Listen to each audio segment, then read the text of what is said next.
আসসালামু আলাইকুম শিক্ষার্থীরা, গত পর্বে আমরা শ্রেণীবিন্যাসের বিভিন্ন ধাপের আগ পর্যন্ত পড়েছিলাম।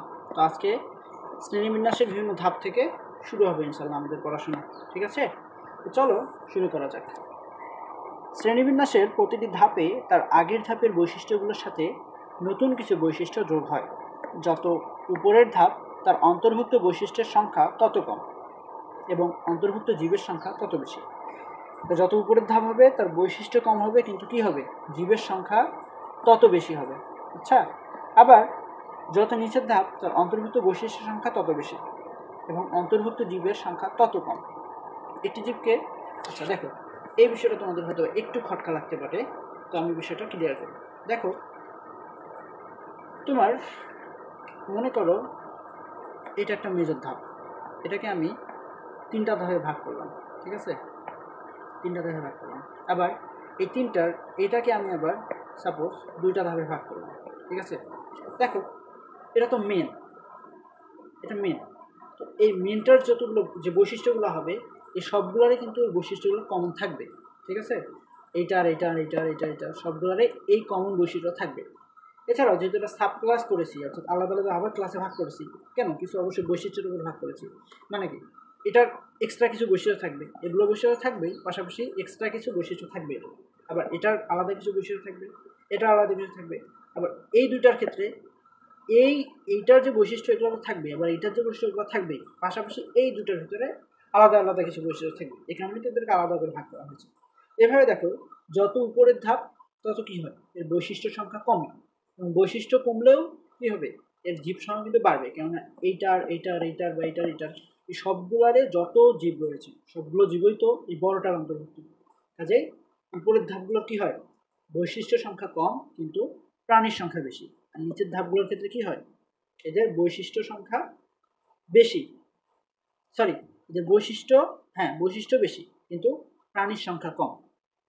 তো আশা করি বুঝাতে পেরেছি। ঠিক আছে, আচ্ছা, এরপর দেখো, একটি জীবকে প্রজাতি পর্যায়ে বিন্যাসে মূলত আন্তর্জাতিক কর্তৃক নিহিত 60টি ধাপ রয়েছে। এটা ইম্পর্টেন্ট বিষয়। একটা জীবকে যখন আমরা প্রজাতি পর্যায় পর্যন্ত ভাগ করব, তাকে আমরা প্রধানত 60টি ভাগ করব। তো এই 60টি ভাগকে কি বলা হচ্ছে, কোড চিহ্নিত 60টি ধাপ রয়েছে। আন্তর্জাতিক কোড চিহ্নিত কয়টি ধাপ রয়েছে, 60টি ধাপ রয়েছে। 60টি ধাপ কী কী, এগুলো ইম্পর্টেন্ট, এগুলো অনেক সময় বইয়ে আসতে দেখা যায়। ধাপগুলো কী কী, প্রথমে হচ্ছে রাজ্য বা কিংডমে ভাগ করতে পারবো, এটা সবচেয়ে বড় ধাপ। দ্বিতীয়ত পর্ব বা ফাইলাম বা বিভাগ বা ডিভিশন, পর্বজা বিভাগতা, অর্থাৎ রাজ্য, তারপর আমরা কী করবো, পর্বই করলাম, ফাইলাম। ঠিক আছে, তারপর শ্রেণী বা ক্লাস, ক্লাসে ভাগ করতে পারবো। তারপর বর্গ বা অর্ডার, গোত্র বা ফ্যামিলি, গণ বা জেনাস, প্রজাতি বা স্পেসিস। এই 60টা ভাগে আমরা কি করব, ভাগ করব। একটা প্রাণীকে যখন আমরা ধাপে ধাপে শ্রেণী বিন্যাস করবো, তখন অবশ্যই 60টা ভাগ তার ভিতরে থাকতে হবে। 60টা ভাগেই অবশ্যই তাকে ভাগ করতে হবে।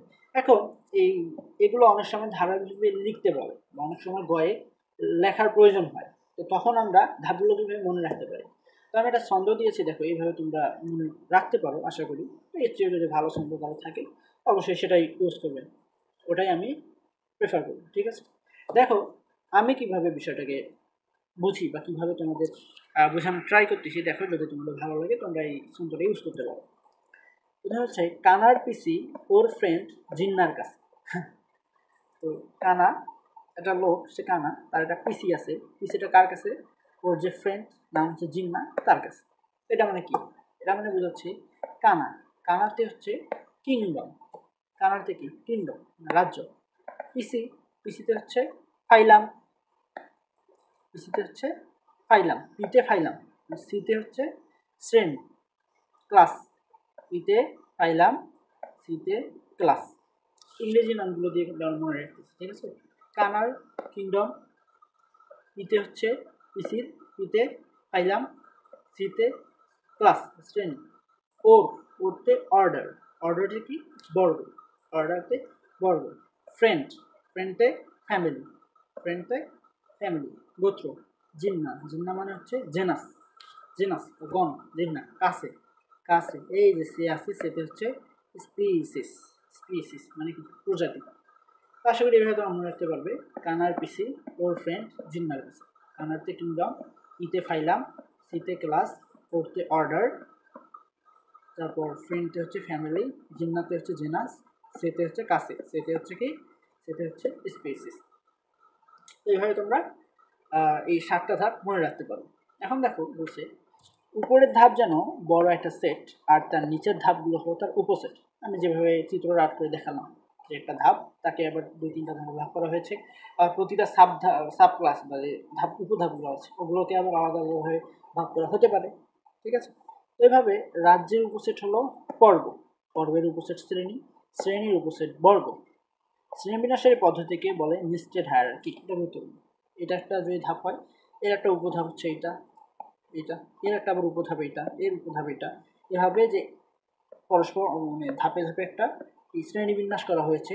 এই পদ্ধতিটিকে বলা হচ্ছে নেস্টেড হায়ারার্কি। এর সবচেয়ে উপরের ধাপ কোনটা? কিংডম। সবচেয়ে উপরের ধাপ কোনটা? কিংডম। এখন দেখো অনেক সময় পুনরাবৃত্তি এড়ানোর জন্য আগের ধাপের যেসব বৈশিষ্ট্য পরের ধাপেও থাকে সেগুলো উজ্জ্বল রাখা হয়।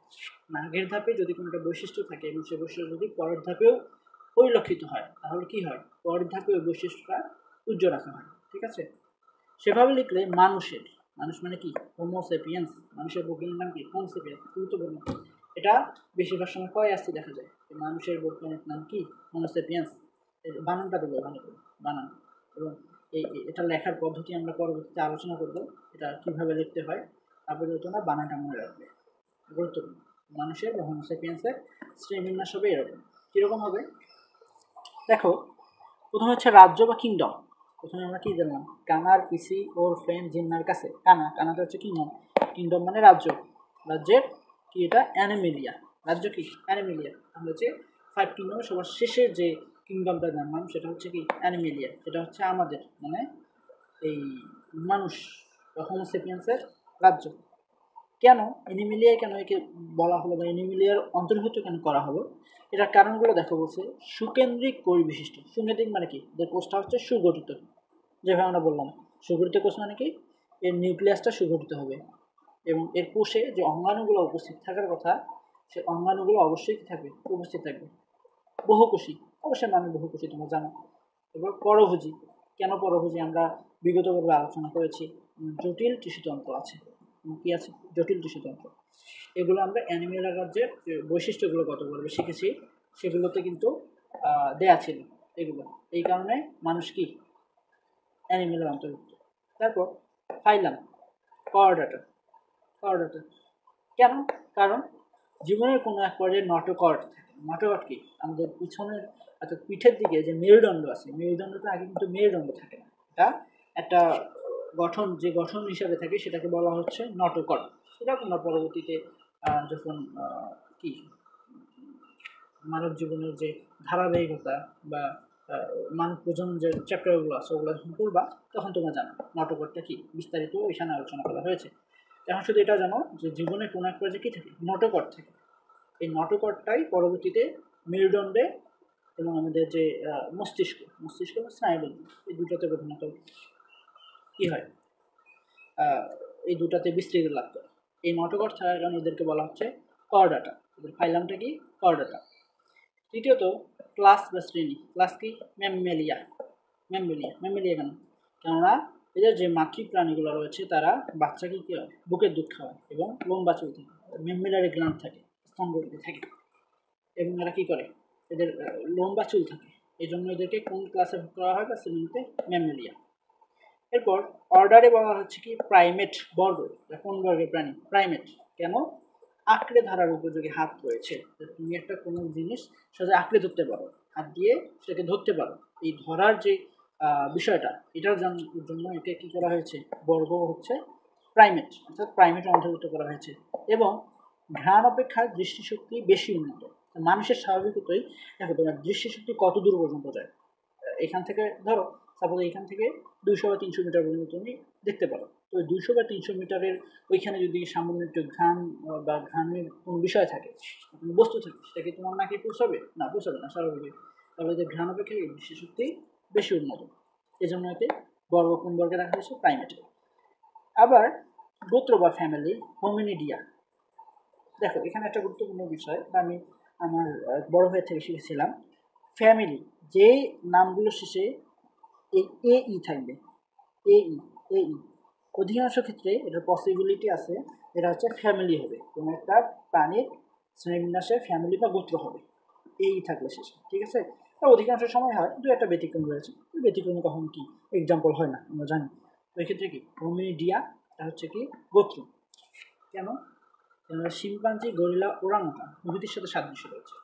তোমরা একটা থিওরি জানা থাকবে যে কি হচ্ছে বিবর্তনবাদ বা ইভলিউশন যে থিওরিটা রয়েছে, সেখানে এরকম একটা বিষয় বলা হয়, যদি এটা আমাদের ধর্মের সঙ্গে কিন্তু সাংঘর্ষিক, আমরা বিশ্বাস করবো না, তবে জানার ক্ষেত্রে আমরা জানবো, ঠিক আছে, যে মানুষ শিম্পাঞ্জি, গরিলা, ওরাংওটাং আসলেই মিল রয়েছে গঠনে, শিম্পাঞ্জি, গরিলা, ওরাংওটাংয়ের সঙ্গে গঠনে এবং ডিএনএ যে ম্যাচিংয়ের ক্ষেত্রে প্রায় 97, 98 বা 96% মিল রয়েছে।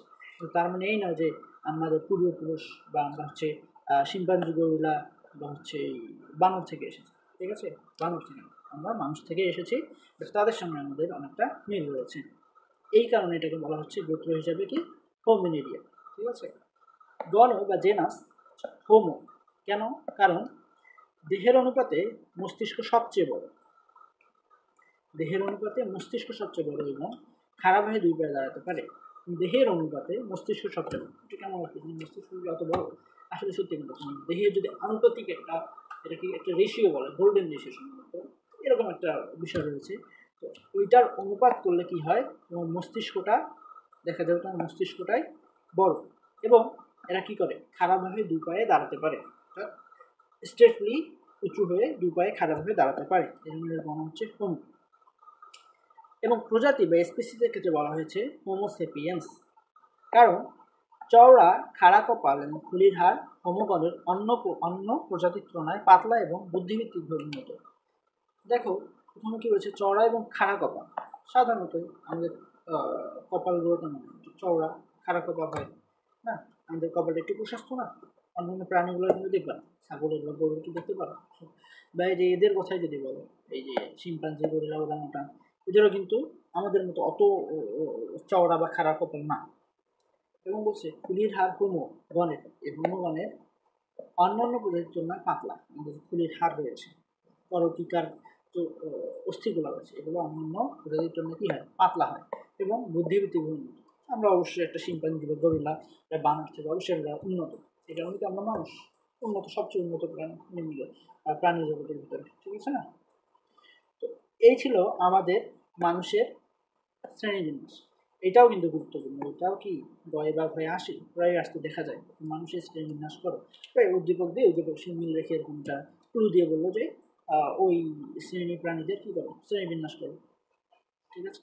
তো এইভাবে যদি তোমরা বুঝে থাকো, আশা করি দু একবার লিখলেই তোমাদের বিষয়গুলো মাথায় গেঁথে যাবে। লিখতে হবে কিন্তু, না লিখলে কিন্তু এগুলো সহজে মনে থাকবে না, তোমরা অবশ্যই দুই তিনবার পড়ে একবার অত্যন্ত লিখবে, ঠিক আছে, তাহলে তোমাদের মাথায় গেঁথে যাবে। এরপর দেখো, কোনো প্রজাতিকে শ্রেণীবিন্যাসের কোন ধাপে কেন অন্তর্ভুক্ত করা হলো তার কারণগুলো জীববিজ্ঞানের শিক্ষার্থী হিসেবে জেনে নিতে হয়।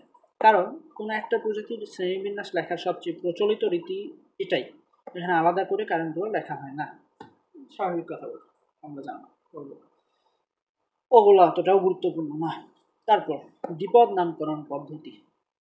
দ্বিপদ নামকরণ, দ্বি মানে কি দুই, পদ মানে কি, পদ মানে প্রতিটা আলাদা আলাদা অংশই, এটা হচ্ছে পদ, ঠিক আছে। দ্বিপদ মানে দুইটা পদ, দুইটা আলাদা আলাদা জিনিস থাকবে, দুটো আলাদা শব্দ থাকবে, শব্দ মিলিয়ে একটা পদ, একটা হচ্ছে একটা হচ্ছে নাম বা একটা অন্য কিছু তৈরি হবে, যেটা বলা হচ্ছে দ্বিপদ নামকরণ। অবশ্যই নাম কেন্দ্রিক, দুইটা নাম মিলে বা দুটো শব্দ মিলে একটা নাম হবে, এবং ওই নামকরণ যে পদ্ধতি সেটাকে বলা হচ্ছে দ্বিপদ নামকরণ। চলো দেখো কি বলছে, একটি জীবের বৈজ্ঞানিক নাম দুটি অংশ বা পদ নিয়ে গঠিত। প্রথম অংশটি তার গণের নাম এবং দ্বিতীয় অংশটি তার প্রজাতির নাম। দেখো মানুষের করলাম, মানুষের বৈজ্ঞানিক নাম কি, হোমোসেপিয়েন্স, হোমোসেপিয়েন্স প্রজাতি কি, স্পিসিস, হোমোসেপিয়েন্স, এর গণ কি, হোমো, দুইটা নাম মিলে গণ এবং প্রজাতির নাম মিলে কি মানুষের নাম হোমোসেপিয়েন্স হলো,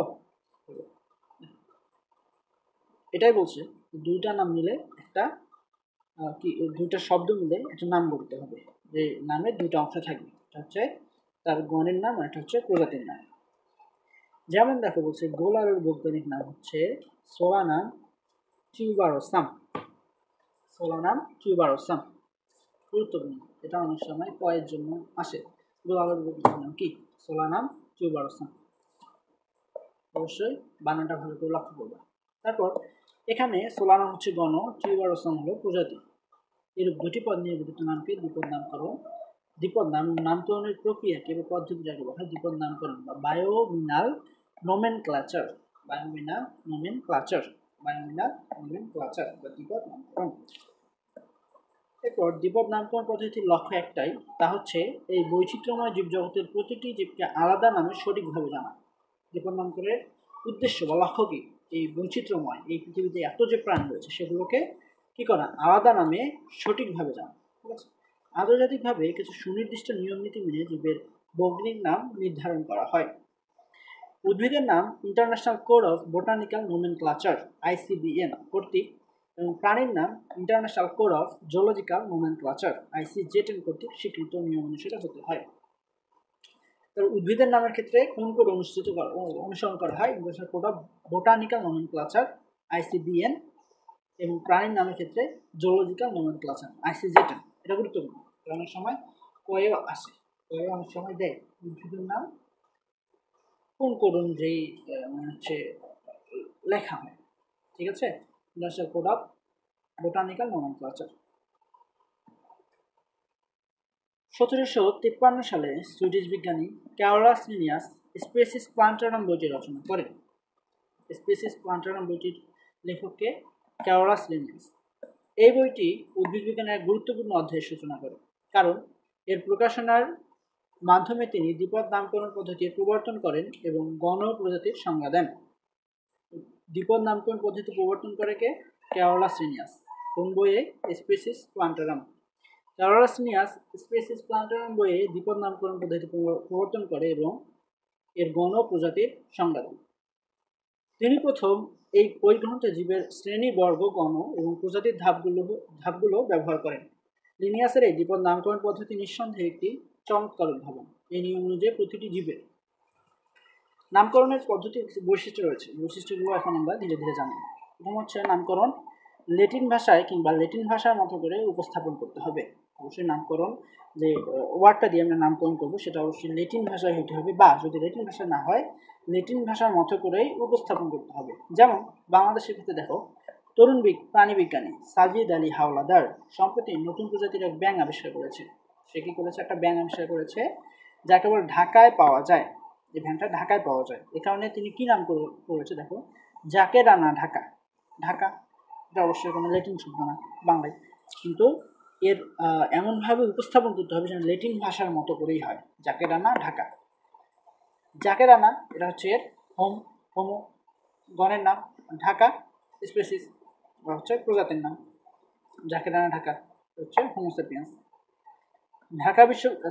জাকেরানা ঢাকা এটা হচ্ছে এই কিসের নাম? তরুণ বিজ্ঞানীর যে ব্যাঙ আবিষ্কার করছে সেই ব্যাঙের নাম। ঠিক আছে। ঢাকা বিশ্ববিদ্যালয়ের প্রাণীবিদ্যা বিভাগের প্রতিষ্ঠাতা কাজী জাকির হোসেনের প্রতি সম্মান দেখিয়ে এই গণের নামকরণ জাকেরানা রাখা হয়েছে। এই গণের নাম কি রাখা হয়েছে? জাকেরানা রাখা হয়েছে। বগিনী নামের দুটি অংশ থাকবে। প্রথম অংশটি গণের নাম, দ্বিতীয় অংশটি প্রজাতির নাম। জানি যেমন লেবিও রোহিটা, এটা কিসের নাম? রুই মাছের বগিনীর নাম লেবিও রোহিটা। এখানে লেবিও গণ এবং রোহিটা প্রজাতি পদ, প্রজাতির নাম। জীবজগতের প্রতিটি বৈজ্ঞানিক নামকে অনন্য বা ইউনিক হতে হবে, অর্থাৎ যে নাম আমাকে কেউ দেয়নি এমন অনন্য বা ইউনিক নাম হতে হবে যদি তোমার একটা প্রাণীর বৈজ্ঞানিক নাম দিতে চাই। কারণ একই নামে দুটি পৃথক জীবের জন্য ব্যবহারের অনুমতি নেই। একই নাম দুটি পৃথক জীবের ব্যবহারের অনুমতি নেই। বৈজ্ঞানিক নামের প্রথম অংশের প্রথম অক্ষর বড় অক্ষর হবে এবং বাকি অক্ষরগুলো অবশ্যই ছোট অক্ষর হবে, এবং দ্বিতীয় অংশের নাম ছোট অক্ষর দিয়ে লিখতে হবে। যেমন পেঁয়াজের ক্ষেত্রে বলা হয়েছে অ্যালিয়াম ক্যাপা এবং সিংহ প্যান্থ্রালিয়াম। অর্থাৎ একটা বৈজ্ঞানিক নাম দুটি অংশ থাকবে, এর প্রথম অংশের প্রথম অক্ষর, যেমন অ্যালিয়ামের এই প্রথম অংশ, এর প্রথম অক্ষর এ, এটা হবে ক্যাপিটাল অক্ষরে, বাকিগুলো এবং দ্বিতীয় অংশটা হবে স্মল লেটারে, ছোট হাতের অক্ষরে। যেমন পেঁয়াজের ক্ষেত্রে অ্যালিয়াম ক্যাপা এবং সিংহর ক্ষেত্রে প্যান্থ্রালিও। 5 নম্বর, বৈজ্ঞানিক নাম মুদ্রণের সময় সর্বদা ইটালিক অক্ষরে লিখতে হবে। মুদ্রণের সময় ইটালিক অক্ষর বা বাঁকা করে লিখতে হবে।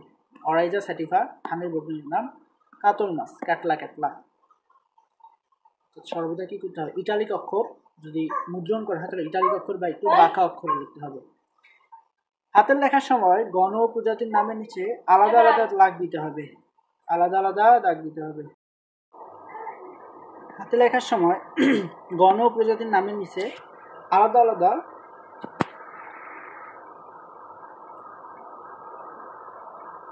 গণ প্রজাতির নামের নিচে আলাদা আলাদা দাগ দিতে হবে। যেমন অরাইজা স্যাটিভা, অরাইজার নিচে দাগ এবং স্যাটিভার নিচে দাগ। ক্যাটলা ক্যাটলা, অরাইজা স্যাটিভা ধান, ক্যাটলা ক্যাটলা কাতল।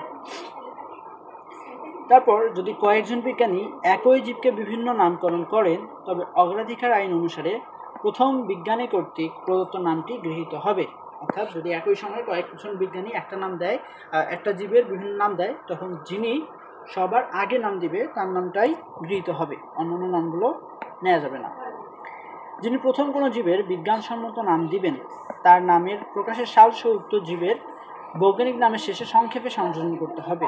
প্রথম যে নামটা দিবেন কোনো একটা বৈজ্ঞানিক নামের শেষে তার নামের তার প্রকাশের সাল সহ উক্ত জীবের বৈজ্ঞানিক নামের শেষে সংযোজন করতে হবে। যেমন হোমোসেপিয়েন্স, হোমোসেপিয়েন্স এটা কে দেয়, এটা হচ্ছে লিনিয়াস দেয়, এই যে এল দ্বারা হচ্ছে লিনিয়াস বোঝানো হচ্ছে। সাল কত সালে তিনি দেয়, 1758 সালে, 1758 সালে। অরাইজা স্যাটিভা এটাও কে দেয়, লিনিয়াস দেয়, শেষে এল, ডট দিয়ে, ডট মানে এল সংক্ষিপ্ত রূপ, এবং 1753 সাল। অরাইজা স্যাটিভা 1753 সাল, হোমোসেপিয়েন্স 1758 সাল। এখানে এল লিনিয়াসের নামে সংক্ষিপ্ত রূপ, তবে দৈনন্দিন গবেষণা ও পাঠের এতটুকু অনেক সময় লেখা হয় না, শেষেরটা অতটাও গুরুত্বপূর্ণ না, ঠিক আছে। এইটাও কিন্তু যে কয়েকটা গুরুত্বপূর্ণ টপিক রয়েছে এই চ্যাপ্টার থেকে সিকিউ আসার মতো, এইটা অবশ্যই অবশ্যই অবশ্যই কী করতে হবে, করতে হবে, বাদ দেওয়ার কোনো ওয়ে নাই। কেননা যদি আসে কোশ্চেন তাহলে কি ওই যে আমরা 5টা রাজ্য বললাম, 5টা রাজ্য থেকে অবশ্যই অবশ্যই আসবে ইনশাআল্লাহ। এবং এই যে নামকরণ পদ্ধতি, এই নামকরণ পদ্ধতিতে অবশ্যই অবশ্যই আসবে। এই দুটো হচ্ছে এই চ্যাপ্টারের একদম পুরা মানে হচ্ছে কোর থিম বলা চলে, বুঝছো, একদম প্রধান বিষয়। এই দুটা সারার কোনো ওয়ে নাই। আবার গুরুত্বপূর্ণ বিষয়গুলো আমি বলে দিচ্ছি। কী করতে হবে, যদি তুমি একটা জীবের বৈজ্ঞানিক নামকরণ করতে চাও, অবশ্যই গণ প্রজাতি মিলে একটা নামকরণ করতে হবে। এবং নামকরণের ক্ষেত্রে কী কী তোমার বিষয় মাথায় রাখতে হবে। নামকরণ ল্যাটিন ভাষা মতো উপস্থাপন করতে হবে। 2টি অংশ থাকবে, গণ এবং দ্বিতীয়টি প্রজাতি। তারপর প্রতিটি বর্ণের নাম অনন্য বা ইউনিক হতে হবে। বর্ণের নামের প্রথম অংশের প্রথম অক্ষরটি কী হবে, বড়, এবং বাকি অক্ষরগুলো ছোট অক্ষর, এবং দ্বিতীয় অংশটির নামও ছোট অক্ষর দিয়ে লিখতে হবে। অ্যালিয়াম ক্যাপা এবং প্যান্থ্রালিও।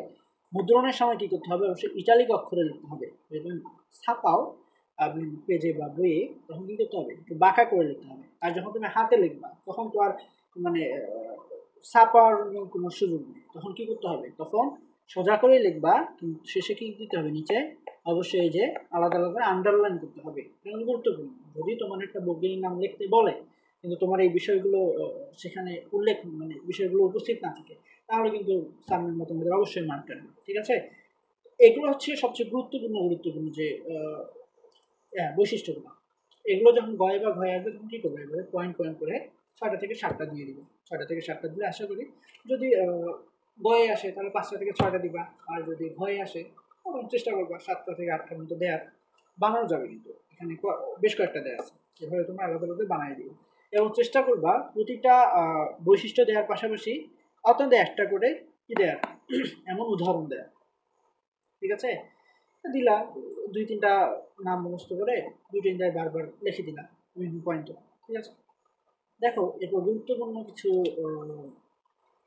জীব এবং তার বৈজ্ঞানিক নাম দেওয়া আছে, অনেকগুলো দেওয়া আছে, সবগুলো অতটা লাগে না তোমাদের, যেগুলো লাগে সেগুলো মোটামুটি আমার মার্ক করা আছে আর কি। ওগুলো পড়লে আশা করি হবে। তারপরে পুরোটা একবার দেখে নিবা, মানে বলা যায় না এর বাইরে বলতে এগুলোর বাইরে তো আর আসবে না। তারপরে যে কয়েকটা দাগাই নিবে, মার্ক করে নি, 2-একবার দেখলে যদি আসে কখনো পারা যাবে ইনশাল্লাহ।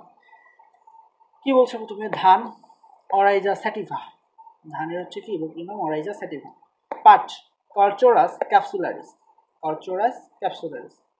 আম ম্যাঙ্গিফেরা ইন্ডিকা, আমটি ম্যাঙ্গিফেরা ইন্ডিকা। কাঁঠাল আর্টোকার্পাস হেটেরোফাইলাস, অতটা ইম্পর্টেন্ট না, বিষয়টা আসে না। শাপলা নিমফিয়া নাউচেলি, এটা গুরুত্বপূর্ণ, কেননা দেখো আমাদের জাতীয় ফুলের নাম কি? শাপলা। এই যে জাতীয় টাইপের যেগুলো আছে, জাতীয় ফুল, তারপর জাতীয় ফল, কাঁঠাল, সরি সে অনুযায়ী কাঁঠালটাও কিন্তু গুরুত্বপূর্ণ। হ্যাঁ হ্যাঁ, এটা মার্ক করে নিবা অবশ্যই, এটা কি মার্ক করে নিবা। কাঁঠালটা যেহেতু জাতীয় ফল কি কাঁঠাল, কাজেই দিতে পারে। তারপর যেমন তোমার এই যে আসে জাতীয় ফল, জাতীয় ফুল, তারপর জাতীয় পাখি দোয়েল, জাতীয় পশু রয়্যাল বেঙ্গল টাইগার, এই টাইপেরগুলো। তারপর জাতীয় মাছ ইলিশ, এই টাইপেরগুলো সালমানদের একটা পছন্দের লিস্টে থাকে, ঠিক আছে, এগুলো অবশ্যই করবো। শাপলা নিমফিয়া নাউচেলি, জবা হিবিস্কাস রোসা সাইনেন্সিস, কলেরা জীবাণু ভিব্রিও কলেরা, বানানটা দেখবো, এটা কিন্তু প্রচুর ভুল হয় বানান। ম্যালেরিয়া জীবাণু প্লাজমোডিয়াম ভাইভ্যাক্স, আরশোলা পেরিপ্লান্টা আমেরিকানা, মৌমাছি অ্যাপিস ইন্ডিকা, ইলিশ টেনুয়ালোসা ইলিশা, কুনোব্যান ডাট্রাফ্রাইনাস মেলানোস্টিকটাস বা বুশো মেলানোস্টিকটাস, দোয়েল অপসাইকাস সাভারিস, রয়্যাল বেঙ্গল টাইগার প্যান্থ্রা টাইগ্রিস এবং মানুষ হোমোসেপিয়েন্স। দেখো দেখতে দেখতে আমরা আমাদের ক্লাসের একদম শেষ পর্যায়ে চলে এসেছি। তো এই ছিল আমাদের আজকের লেকচার তোমাদের জন্য, এবং এই লেকচারের মাধ্যমেই কি আমাদের এই চ্যাপ্টার শেষ হয়ে গেল। এখানে কিছু এমসিকিউ দেওয়া আছে, এগুলো তোমরা আশা করি প্র্যাকটিস করবা, প্র্যাকটিস করতে পারবা। যদি না পারো তাহলে আমি একবার দেখাই দিচ্ছি, তাও দেখো তোমাদের পারার কথা অবশ্য, যেহেতু আমরা সুন্দরভাবে শেষ করলাম ক্লাসটি, অবশ্যই তোমরা পারবা ইনশাআল্লাহ। জীববিজ্ঞানের কোন শাখায় কীটপতঙ্গ নিয়ে আলোচনা করা হয়? কীটপতঙ্গ মানে কি? অ্যান্টোমোলজি, কীটপতঙ্গ উপরে দেওয়া আছে, ওইটা অনুযায়ী পড়ে মিলাই দিবি। শ্রেণীবিন্যাসের উদ্দেশ্য হলো জীবের উপদল সম্পর্কে জানা, জীবের এককের নামকরণ করতে পারা এবং বিস্তারিতভাবে জ্ঞানকে উপস্থাপন করা। বলো তো কোনটা হবে না?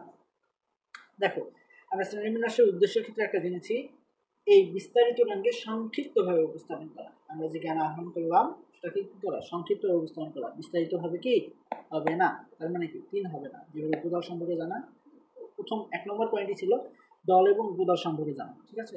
এবার এককের নামকরণ করা, তাহলে হবে 1 2। 1 2 কোথায় আছে? ক। তারপর কি বলছে? তৃতীয় প্রদর্শিত জীবাণুটির নাম কি? পড়েছি, এটা কি? ব্যাকটেরিয়া।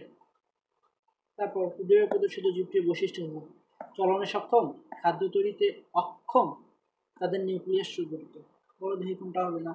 নিউক্লিয়াস কি সুগঠিত হবে না? আমরা মনের ক্ষেত্রে কি করছি? প্রোক্যারিওটিক জীব, এরা কি নিউক্লিয়াস সুগঠিত নয়, তাহলে 3 নম্বরটা এমনিতেই হচ্ছে না। 3 নম্বরটা এমনিতেই হচ্ছে না। চলনে সক্ষম, বলো চলনে সক্ষম হবে কিনা?